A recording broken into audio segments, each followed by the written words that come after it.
नमस्कार दोस्तों, मैं आज हिंदी की फर्स्ट क्लास वीडियो रिकॉर्ड कर रहा हूं जो आपके एसआई और उत्तराखंड पुलिस का पूर्ण सिलेबस के रूप में फर्स्ट क्लासेस मेरी हिंदी से स्टार्ट हो रही हैं और आपके लिए बाकी सभी सिलेबस में रिकॉर्ड करूंगा और बिल्कुल A1 कंटेंट के साथ। जैसे कि आप उत्तराखंड हिंदी, मैथ, रीजनिंग और इकोनॉमिक्स, ज्योग्राफी, हिस्ट्री, पॉलिटिकल, ये सारे सिलेबस को मैं एक एक करके और बिल्कुल बेहतरीन तरीके से आपके सामने लेके आ रहा हूँ और आप इसे देखें। जो पुराने लोग तैयारी वाले हैं वे जज कर सकते हैं अपने कंटेंट के अनुसार कि हाँ कैसा है कैसा नहीं है। प्लस जो नए अभ्यर्थी हैं वे अपने प्रॉपर नोट्स तैयार कर सकते हैं, उस वे पे मैं आपको पढ़ाऊँगा। ठीक है, तो आज बताना चाहूँगा मैं सबसे पहले स्टार्ट करता हूँ मैं भाषा से कि भाषा क्या है। हिंदी भाषा हो या कोई सी भी भाषा हो, तो पहले भाषा है क्या।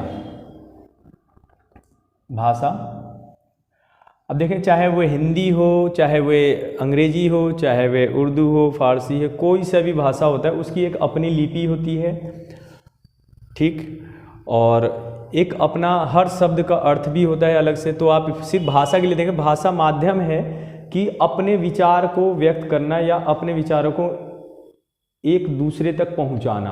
अगर आप लिख के पहुंचाते हैं तो वो लिखित भाषा हो जाएगी, आप मौखिक रूप से बोल रहे हैं तो वे मौखिक भाषा हो जाएगी। लेकिन तीसरी टाइप आती है भाषा की कि आप संकेत से भी तो अपने विचारों को माध्यम बना सकते हैं। तो इसमें देखें आप, भाषा के कितने टाइप होते हैं। भाषा के 3 टाइप होते हैं। पहला मौखिक भाषा, दूसरा लिखित भाषा, तीसरा सांकेतिक भाषा।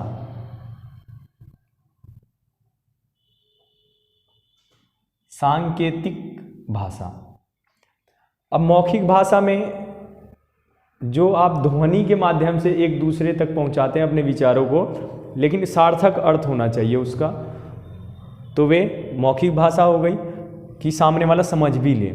लिखित भाषा एक लिपि होती है किसी भी भाषा की, जो कि लिखित रूप होता है वो, और उसी को हम दूसरे तक पहुंचाएंगे लिख कर, तो वे लिखित भाषा हो गई। लेकिन तीसरा आता है हमारे पास सांकेतिक भाषा। अगर किसी को नहीं पता है तो आप देखें सांकेतिक भाषा। अगर कहीं पर भी आपने देखा होगा कि रोड पर जाते हैं तो आपके लिए लेफ़्ट की लाइटें जल जाती है या तीर मिलता है रास्ते में, या राइट के लिए जाना है तो आपको राइट मुड़ने के लिए निर्देश दिया जाता है, या स्ट्रेट के लिए तो स्ट्रेट के लिए रहता है, ऐसे करके, ठीक है। कहीं पर आप देखते हैं कि डॉक्टर के पास प्लस का निशान होता है, तो जहाँ पर देखते हैं आप किसी दुकान पर प्लस का निशान है, यानी कि मेडिकली यहाँ पर सुविधा है आपके लिए। अगला कहीं पर देखते हैं आप एड्स के लिए है, कहीं पर देखते हैं आप कि एड्स रोगी वाला है, कहीं पर रेड क्रॉस के लिए है, मतलब प्रतीक चिन्ह होते हैं। या कहीं पर आप डेंजर का देखते हैं कि ऐसे करके कि बीच में एक व्यक्ति और क्रॉस करती हुई 2 हड्डियां ऐसे दिखाया जाता है, यानी कि वो खतरा है।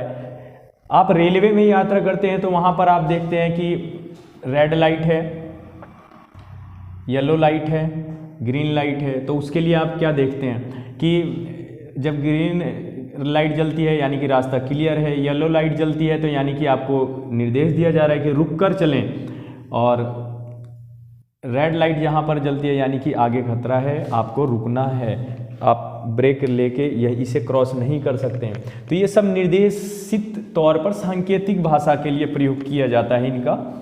या साधारणतः आप देखते हैं कि कहीं पर आप जाते हैं, कोई नमस्ते बोलता है, कोई हाथ जोड़कर बोलता है, कोई आदाब करके बोलता है, या फिर कोई सलाम ठोक कर करता है। तो ये सब क्या है, सांकेतिक है, भाषा का माध्यम है। वो हालचाल पूछना चाह रहा था। तो ये हमारे पास भाषा के 3 रूप होते हैं, एक मौखिक, एक लिखित और एक सांकेतिक। तो आप ऐसे ही आज 0 से मैं पढ़ाना शुरू करूंगा और आपको बिल्कुल पेपर के कठिनाई स्तर तक लेकर जाऊंगा और जो लोग फ्रेशर हैं वो बिल्कुल निश्चिंत होकर, अभी विज्ञापन एसआई का और पुलिस कांस्टेबल का भी आया भी नहीं है, और आप बिल्कुल फ्री में मैं सारे सिलेबस के अनुसार मैं आपको पढ़ाऊँगा। ठीक है, आप स्क्रीनशॉट भी ले सकते हैं या नोट्स बना सकते हैं इसका।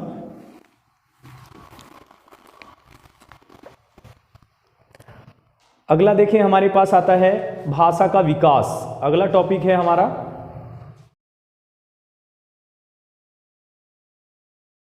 पहले हमारे पास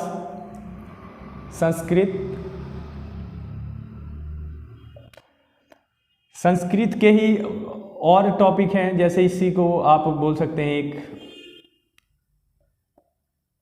वैदिक संस्कृत। ठीक, वैदिक संस्कृत के बाद इसको आर्य भाषा भी बोल सकते हैं आप, क्योंकि ये संस्कृत, आर्यों की भाषा संस्कृत भाषा थी। ठीक, इसमें वेद रचे गए हैं, चारों वेद आपको पता होगा, यजुर्वेद, सामवेद, अथर्ववेद। और आर्य भाषा जो आर्य प्रयोग करते थे इनके लिए, तो इसे आर्य भाषा भी बोला गया है। बाकी आप इसको और देखेंगे समय काल के अनुसार जब ये बदलता जाता है, तो इसमें संस्कृत के बाद पाली, पाली के बाद आ जाता है क्या, सेकंड नंबर पर प्राकृत। तो इसमें आप बौद्ध ग्रंथ, इसमें जैन ग्रंथ, और जो इनके मुनि हैं जैसे गौतम बुद्ध हो गए या जैन मुनि जितने हुए, चाहे ऋषभदेव हुए, चाहे महावीर, उन्होंने इन भाषाओं का अपना माध्यम बनाया कि सरल से सरल भाषा जहाँ ज़्यादा से ज़्यादा लोगों को समझाई जा सके, तो प्रचार प्रसार के लिए, अपने ज्ञान को ट्रांसफ़र करने के लिए इन सब भाषाओं का प्रयोग किया उन्होंने। इसके बाद प्राकृति के बाद आता है अपभ्रंश तीसरे नंबर पे, फिर चौथे नंबर पे आता है अवहट,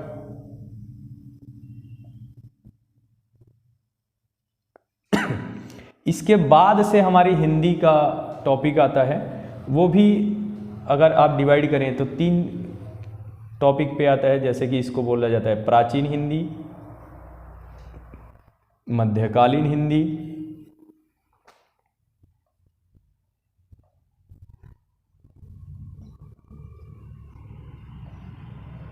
और आधुनिक हिंदी, जो हमारे सामने अब जो चल रही है आधुनिक हिंदी। इनका भी समय काल है, हजार के बाद 1850 तक मध्यकालीन हो जाएगा, उसके बाद 1800 जो भारतेंदु वाला टाइम है, उसके बाद से लेके अब तक का आधुनिक हिंदी आ जाएगा। उसके जब आप आधुनिक हिंदी को डिटेल करेंगे तब आपको वहाँ पर सभी डिटेल बताई जाएगी कि कौन कौन से राइटरों ने क्या क्या उनका योगदान है इसमें, या क्या कौन कौन से उन्होंने इसमें, किसने क्या जोड़ा है, क्या हटाया है, ये सब आप पढ़ेंगे। तो ये पहला है संस्कृत। तो अगर आपसे पूछा जाता है कि हिंदी की आदि जननी कौन है, तो आदि जननी के लिए संस्कृत, और हिंदी का विकास कहाँ से हुआ है, तो अपभ्रंश या अवहट दोनों के लिए एक ही है, या में रहेगा ये।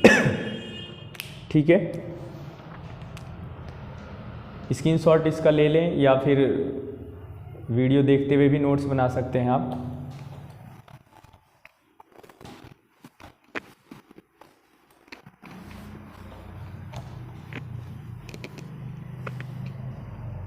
अगला है हमारे पास कि लेखन के आधार पे जो हमारी भाषा है हिंदी भाषा, तो उसका वर्गीकरण अगर हम करते हैं तो वो आकृति और रूप के आधार पे विशिष्ट या वियोगात्मक, मतलब कि हमारी जो हिंदी है उसकी लिपि के अगर गुण देखेंगे आप, खैर वो लिपि वाला टॉपिक है, पर मैं अभी ये बताना चाहूँगा कि हमारी जो हिंदी भाषा बहुत ही वैज्ञानिक भाषा है। और आपको शायद ये पता हो या ना हो कि वैज्ञानिकों ने भी बोला है कि संस्कृत भाषा सबसे विशुद्ध भाषा है जो वैज्ञानिक पद्धति के आधार पर, और मतलब कि पूरा मूल रूप से वह वैज्ञानिक दृष्टिकोण से अपनाई गई है। ठीक, तो अगला देखें हम, अगर हम भारत में बोलने के आधार पर देखें कि कौन सी भाषा सबसे ज़्यादा है, तो हमारे पास भारोपीय भाषा बोली जाती है भारतीय क्षेत्र में।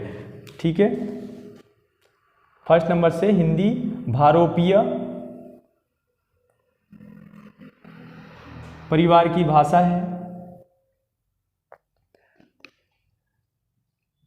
दूसरा, लगभग हमारे पास जितनी भारत की जनसंख्या 135 करोड़, उसमें से 73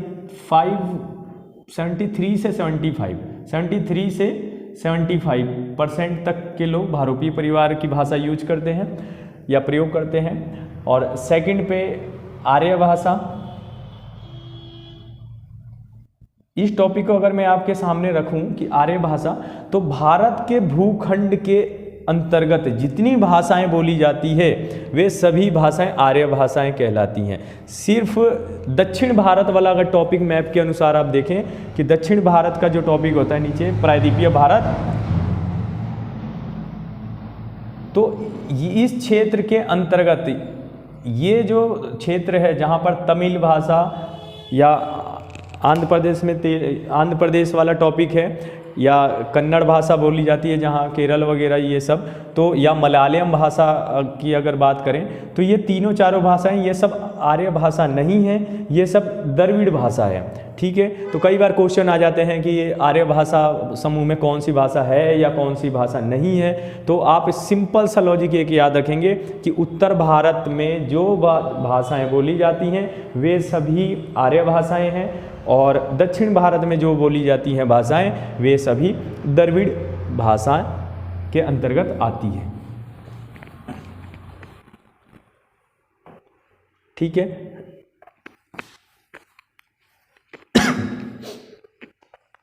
अगला देखें, हमारे पास अगर पूछा जाता है आपसे कि भारत की सबसे देश भाषा कौन सी, पहली देश भाषा, तो देश भाषा संस्कृत नहीं है, वो आपका आंसर आ जाएगा पाली। कि भारत की देश भाषा कौन सी है, तो आपको आंसर देना होगा पाली।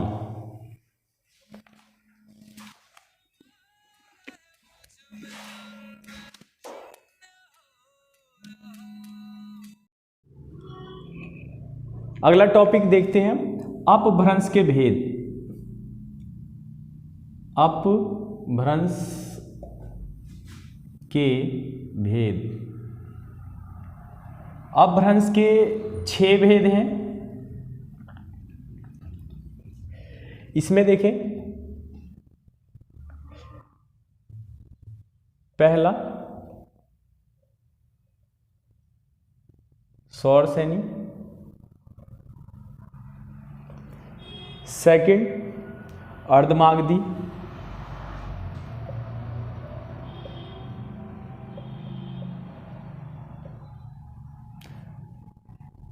थर्ड मागधी, फोर्थ खस, 5 ब्रांचड़, और 6 महाराष्ट्री। ठीक है, इसमें अब सौर सैनी में वे सभी भाषाएं आ जाती है जो पश्चिमी हिंदी वाली, पश्चिमी हिंदी,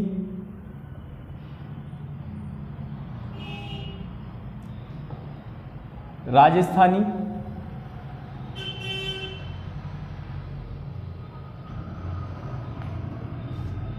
गुजराती,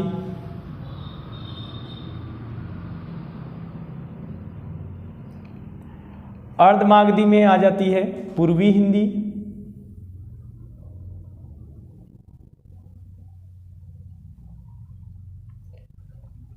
मागधी में आ जाती है बिहारी, उड़िया और बंगला।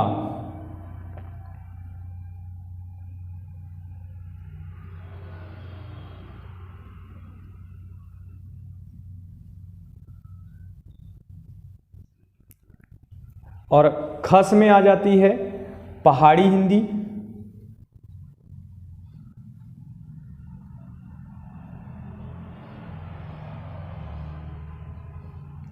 ब्रांचड़ में आ जाती है पंजाबी, और महाराष्ट्र में तो आपको पता है मराठी। ठीक है, तो ये अपभ्रंश के भेद हैं जो 6 तरह के हैं। ब्रांचण में आप पंजाबी की जगह पे सिंधी भी लिख सकते हैं, ठीक, सिंधी भाषा। और जो पंजाबी की है, वैसे इसकी लिपि मैं अगर बताऊं आपको तो इसकी लिपि अलग है, गुरुमुखी।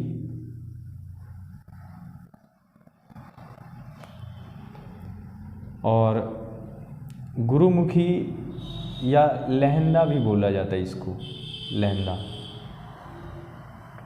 ठीक है।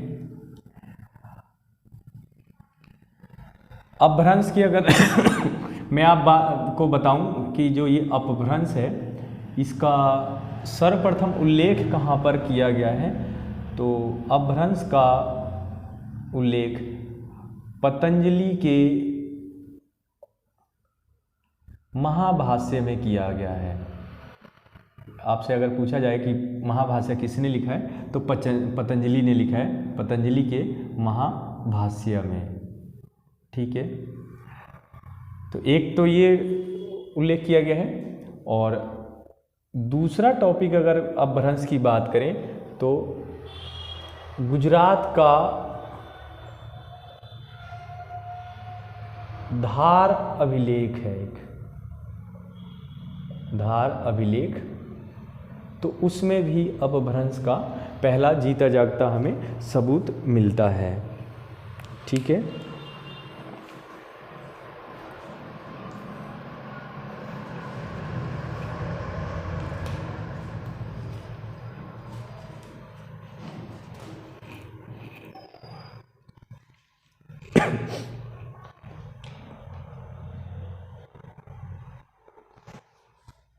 तो इसका स्क्रीनशॉट ले सकते हैं आप अपभ्रंश के भेद का।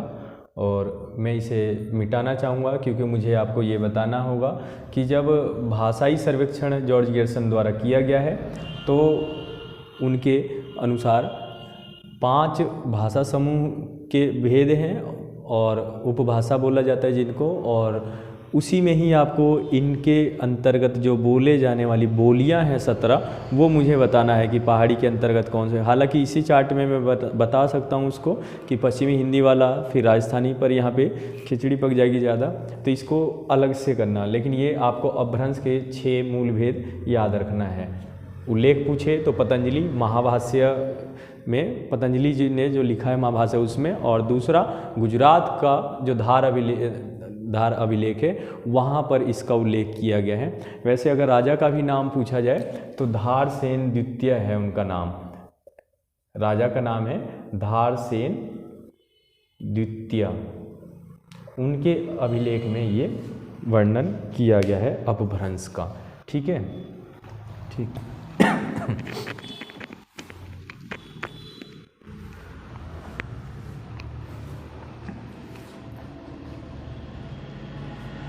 अगला देखें, अगर अपभ्रंश के भेद की बात की जाए तो सबसे पहले हमारे पास आता है कि जॉर्ज गियर्सन के अनुसार भाषाई आधार पर जो सर्वेक्षण किया था उन्होंने, तो उसके भेद कितने हैं और कितना उन्होंने बताया है। तो उसके अनुसार अगर हम मैपिंग के अनुसार देखें तो हमारे पास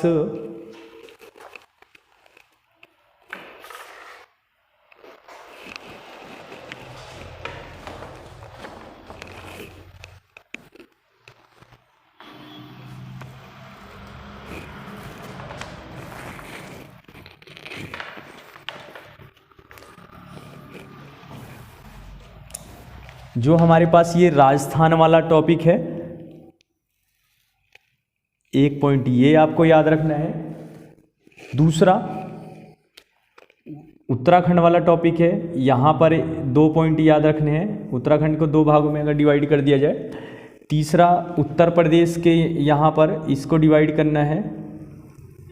और अगला यहाँ छत्तीसगढ़ वाले पॉइंट पर छत्तीसगढ़ी को, बिहार वाले पॉइंट में यहाँ पर, ठीक है।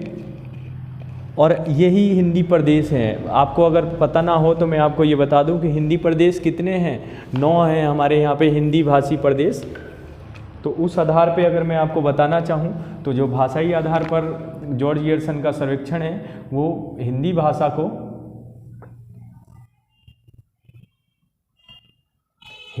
को 5 उपभाषाओं में वर्गीकरण किया गया है। पहला राजस्थानी हिंदी, दूसरा पश्चिमी हिंदी, तीसरा पूर्वी हिंदी,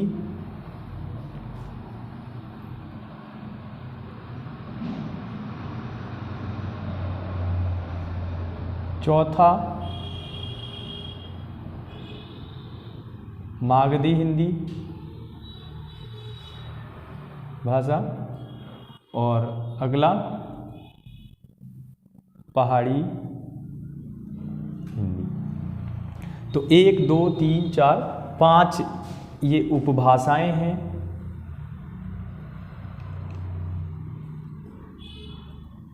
अब इन्हीं के अंतर्गत 17 उपबोलियां हैं। तो आप देख सकते हैं हिंदी को 5 उपभाषाओं में वर्गीकरण किया है, उपभाषा, और 17 बोलियों में।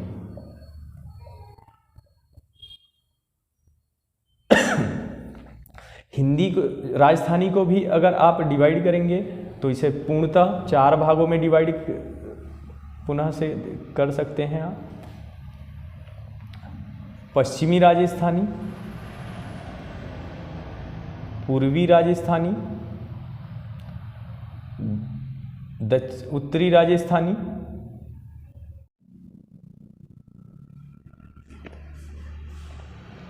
तो ये राजस्थानी हिंदी का वर्गीकरण है जो बोलियों के अनुसार पश्चिमी मारवाड़ी, पूर्वी हिंदी जयपुरी, उत्तरी मेवाती और दक्षिणी मालवी। अगर पश्चिमी हिंदी की बात की जाए तो इसमें आपके पास ब्रिज भाषा, इसको भी अगर आप डिवाइड करना चाहें तो ये पुनः ये कितने 4 भागों में डिवाइड है बोलियों के अनुसार देखे जाए। यहाँ पर मैं अलग निशान बना देता हूँ। बोलियों के लिए 17 बोलियाँ हैं, तो 4 पश्चिमी हिंदी को 5 भागों में डिवाइड किया गया है और पूर्वी हिंदी को 3 भागों में डिवाइड किया गया है। तो कितने हो गए 5 4 9 3 12 और 2 भागों में पहाड़ी को, 2 14 और 3 भागों में मागधी को। तो इसमें देखें पश्चिमी हिंदी में प्रमुख आप अगर देखें तो ब्रज भाषा,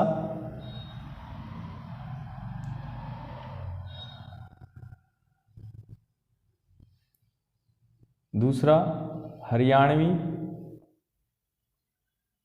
या बांगरू,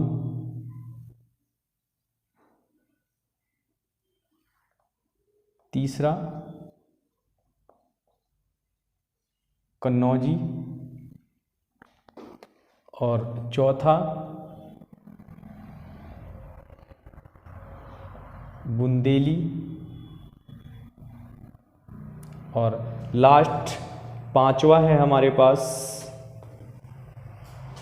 कौरवी या खड़ी बोली।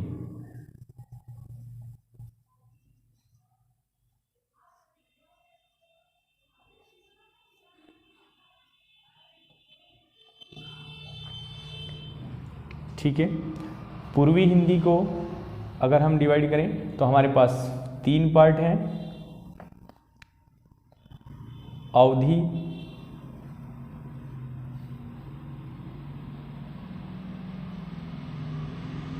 बघेली और छत्तीसगढ़ी।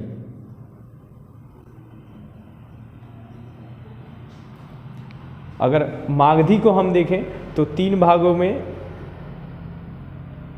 डिवाइड है, भोजपुरी, मगही और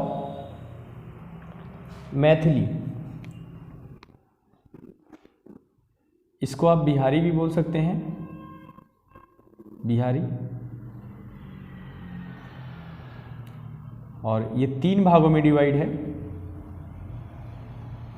मगही,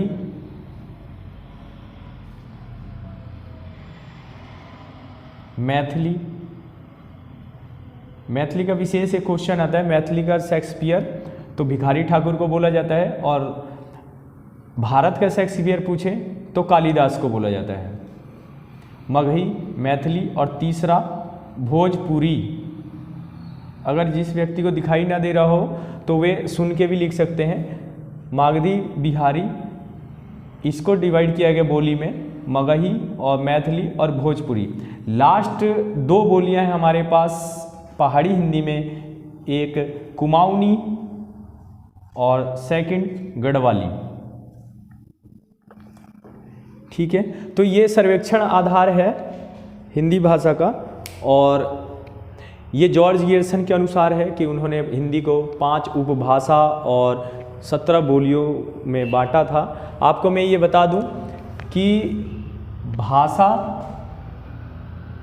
इससे छोटा होता है उपभाषा,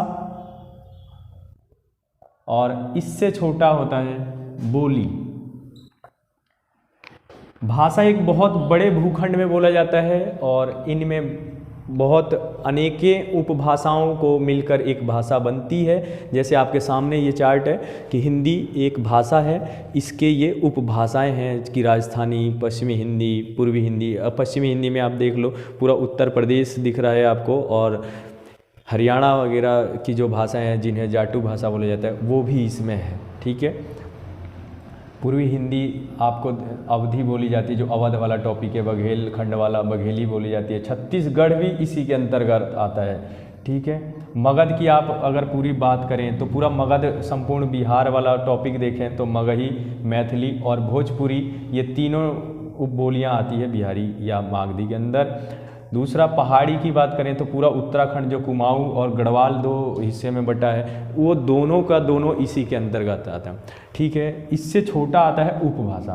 अब उपभाषा में क्या है हमारे पास कि उसमें साहित्य रचना होगी लेकिन उससे छोटा होगा, और उससे छोटा है हमारे पास बोली, जो कि एक छोटे एरिया में बोली जाती है, और यह इसमें साहित्य रचना नहीं होती है। ठीक है दोस्तों।